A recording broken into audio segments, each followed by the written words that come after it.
Okay, I trust you're watching this video after you've done this yourself, but I will complete this problem. There's only so many of these examples in the review packet.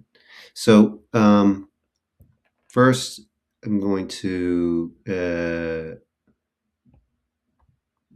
fill in this box. I think this is the most crucial part of this exercise. And this is the transform table, and I need to take the inside of the function and do the inverse to the x, or reflect what that is. And so this translates into 2x.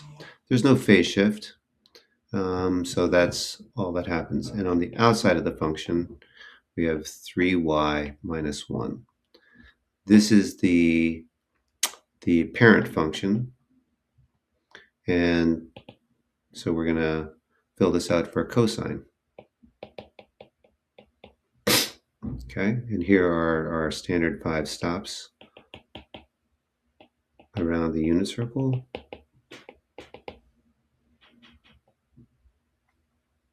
And here are cosine values.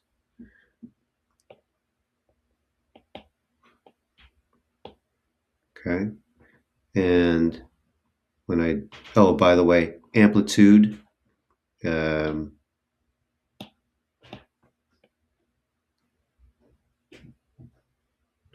is shown right here.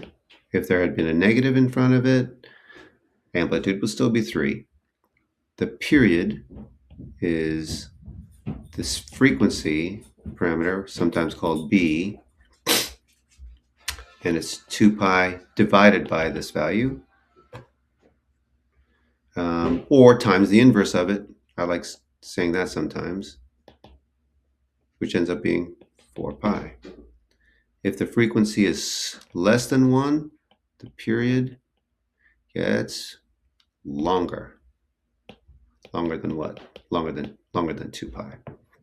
And that's what the math told us. And there is no phase shift, so that's in this example. All right, so continuing with the tables, we're going to double the size of each of these. Pi times pi over 2 times pi over 2 is going to be pi.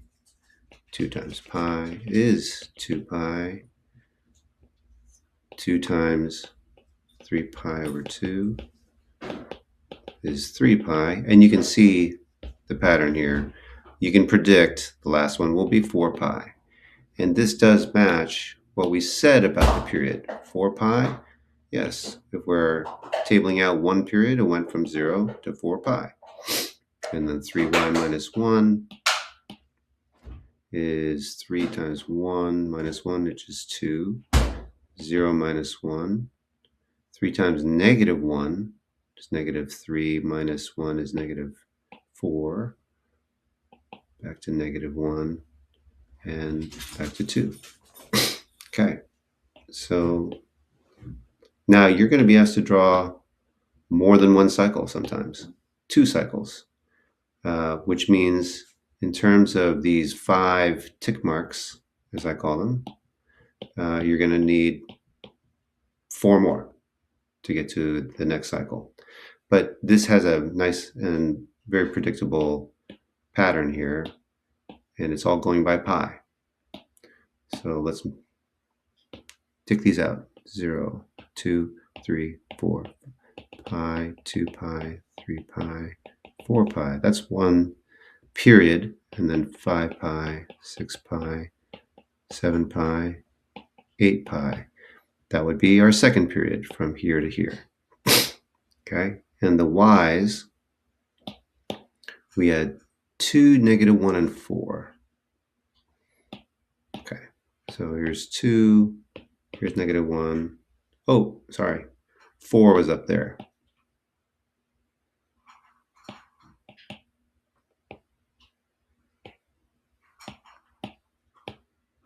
Negative 1, 2, and 4. Not drawn to scale, but good enough. And this is a cosine function. So the first one is going to start at, wait, sorry. cosine. Oh, I'm messing this up. -4. 2 negative, it's -4.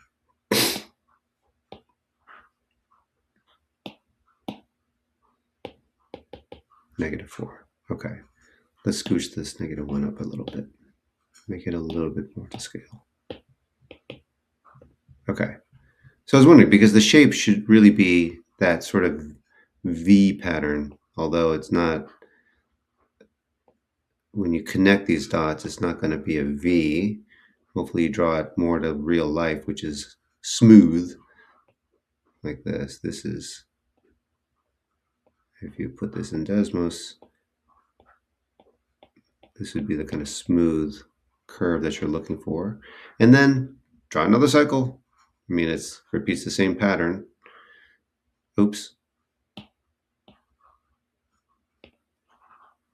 Down to -1.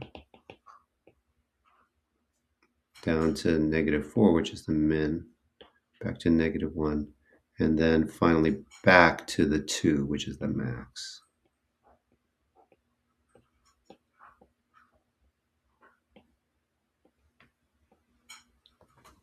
There we go.